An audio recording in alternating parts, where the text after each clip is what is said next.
Halo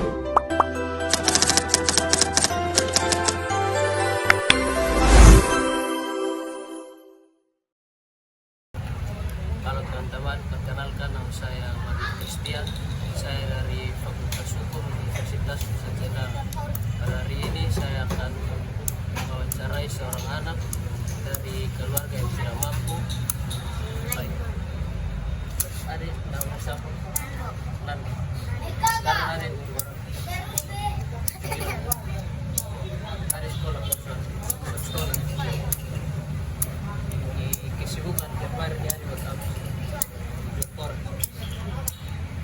bab mana mesti ada bab berapa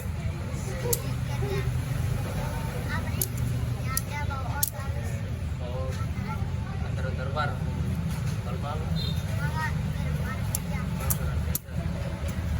ini alasan ada kerja dokter itu kenapa bantu orang tua mungkin ayah Yusuf yang teman tanya di hari Halo. Ketawa nih. Lu nama siapa? Putri. Sekolah nih? S1. Umur berapa? Lu sekolah berapa? Masih lanjut sekolah atau sudah beres? Kenapa lu sekolah ya? Pemalas? Pemalas. Nah ini lu alasan lu bajol jagung ini supaya apa? Bapak kerja ini? Lu kang mama? Dan lu kenapa? Lu sama sekolah udah betul? sore adik nama siapa ya? Ariel bro. Ariel sekarang tuh kelas berapa? Kelas 2. Rajin sekolah? Hah? Kadang-kadang malas juga. Ini sekarang ada orang nih buat mama suruh atau masa diri. Masa diri. Bapak mama kerja apa?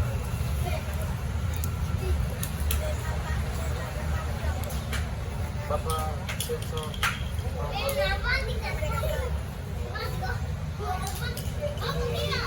Jual-jual begini ini ada store ke bapak mama kok atau? Store ke bapak mama. Biasa satu hari store berapa? Berapa? Berapa? 70 begitu.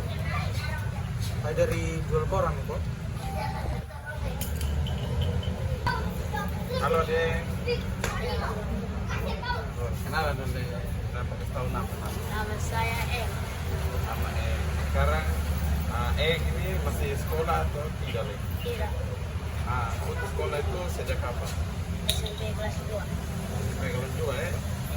Ada yang putus sekolah ini kira-kira Woi, bungsu awas. alasannya kenapa jadi sekolah? Bungsu. Dari uang bantu bapak dan mama. Bapak mama masih ada? Masih ada. Bapak kerja sebagai apa? Bapak kerja. Mama Jual saja. jadi adik sudah sekolah lagi itu karena bantu bapak mama cari uang. Semoga besok-besok adik bisa bantu bapak mama jadi orang hebat ya. Ya. Amin. Halo teman-teman. Hai. Kembali lagi di Kamar Podcast.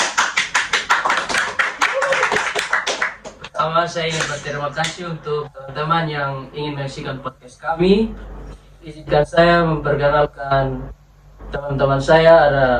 Pertama ada Aretia Koro. Hai. Kedua ada Kakak Riko. Hai. Ketiga ada Kakak Putra. Halo. Keempat Kakak Randy. Hai. Jadi pada podcast hari ini kami ingin membahas mengenai pemenuhan hak dasar pendidikan anak dari keluarga yang tidak mampu. Seperti kita tahu bahwa saat ini masih cukup banyak anak-anak di Kota Kupang belum tersentuh dengan pendidikan. Baik, saya ingin bertanya kepada Kakak Aditya, menurut Anda apakah ada faktor atau penyebab sehingga anak-anak di Kelurahan Oeba ini mengalami putus sekolah atau tidak bersekolah? Pertanyaan cukup menarik. Menurut saya mungkin ada beberapa faktor yang mempengaruhi, yaitu yang pertama faktor internal. Internal mungkin dari dalam diri sendiri yang mungkin anaknya memang malas untuk belajar dan mungkin malas untuk berbaur dengan lingkungan sekolah. Dan yang kedua faktor eksternal. Eksternal itu mungkin dia gara-gara faktor ekonomi dan keluarga, mungkin dalam keluarganya tidak harmoni atau bagaimana, jadi dia lebih memilih untuk mencari uang sendiri di luar. Itu saja. Cukup menarik ya jawabannya dari kata Aditya. Saya tertarik dengan faktor ekonomi yang mempengaruhi anak-anak ini tidak sekolah. Mungkin saya beralih ke kakak Putra. Melihat kondisi ekonomi yang sempat dijelaskan oleh kakak Aditya, menurut Anda bagaimana peran pemerintah daerah untuk mengatasi masalah tersebut?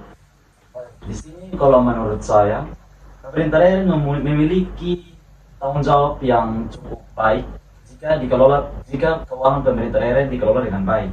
Pemerintah daerah ini memiliki hak untuk mengurus masyarakat ataupun anak-anak bangsa yang kurang mampu, seperti meningkatkan mutu pendidikan dan juga memberikan fasilitas bantuan kepada anak yang kurang mampu. Oke, baik. Berarti pemerintah daerah ini dia memiliki peran yang sangat penting untuk mengatasi masalah tersebut ya, bisa dikatakan begitu. Iya, bisa dikatakan begitu karena pemerintah daerah itu perpanjangan tangan dari pemerintah pusat.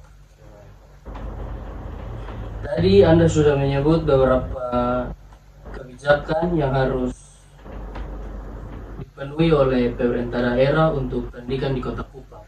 Mungkin untuk memperjelas, saya ingin tahu kira-kira meningkatkan mutu pendidikan melalui peningkatan kualitas, sarana prasarana, dan memberikan bantuan pendidikan itu seperti apa saja. Apakah ada korelasi antara pemerintah daerah dengan pemerintah pusat ataukah hanya menggunakan anggaran dari pemerintah daerah saja? Bagaimana menurut Anda? Berkaitan dengan kebijakan yang tadi sudah saya sebutkan, peningkatan kualitas pendidikan itu seperti memberikan tunjangan atau pelatihan kepada guru-guru PNS ataupun bukan PNS atau tenaga kerja honorer. Kita tahu bahwa guru ini merupakan salah satu penunjang untuk kepintaran anak bangsa. Jika kebutuhan guru sudah dipenuhi, maka mereka akan memberikan sepenuhnya untuk anak-anak bangsa. Dan selain itu dan memberikan juga bantuan pendidikan. Bantuan pendidikan itu seperti beasiswa program Indonesia, dan bantuan operasional sekolah atau dana BOS, dan juga bantuan operasional pendidikan atau BOP. Oke, baik. Terima kasih Putra mengenai penjelasannya. Saya akan beralih ke Kakak Riko. Menurut Kakak Riko, apakah Dinas Pendidikan Kota Kupang juga memiliki peran dalam pemenuhan hak pendidikan bagi anak dan keluarga yang tidak mampu? Menurut saya Dinas Pendidikan Kota Kupang ini dia berperan dalam hal tersebut karena berdasarkan peraturan daerah nomor 10 tahun 2008 pasal 5 ayat 1 kan mengatakan Dinas Pendidikan ini mempunyai tugas yang pertama melaksanakan urusan pemerintah daerah bidang pendidikan berdasarkan hasil ekonomi dengan tugas pembantuan. Terus yang kedua itu melaksanakan tugas-tugas lain yang diberikan oleh bupati atau wali kota sesuai dengan bidang tugasnya masing-masing. Oke, baik. Terima kasih. Berarti bisa kita katakan bahwa pemerintah daerah bersama pemerintah Kota Kupang dan Dinas Pendidikan Kota Kupang juga turut berperan aktif dalam memenuhi hak pendidikan bagi anak yang tidak mampu. Ya, karena hubungan ini mereka memerlukan koordinasi antara pemerintah daerah, terkhususnya pemerintah Kota Kupang dan Dinas Pendidikan Kota Kupang untuk agar setiap anak dari keluarga yang tidak mampu itu juga dapat kesempatan yang sama dengan anak-anak dari keluarga yang mampu dalam hal bidang pendidikan. Oke, baik. Terima kasih Kakak Riko. Oke. Menurut Kakak Randy, tadi Kakak Adit sudah sempat singgung mengenai faktor-faktor yang mempengaruhi anak-anak terkhususnya di Kelurahan Oeba tidak bersekolah atau putus sekolah. Jadi menurut Anda, apakah ada lembaga swadaya masyarakat di Kota Kupang yang mengadvokasi anak-anak dieksploitasi? Berkaitan dengan lembaga swadaya masyarakat yang melindungi anak-anak yang dieksploitasi itu ada beberapa. Yang pertama, ada Bengkel Apek. Bengkel Apek ini salah satu lembaga swadaya masyarakat yang mendorong minat belajar anak-anak yang ada di Kota Kupang. Yang kedua ada Yayasan Citra Madani.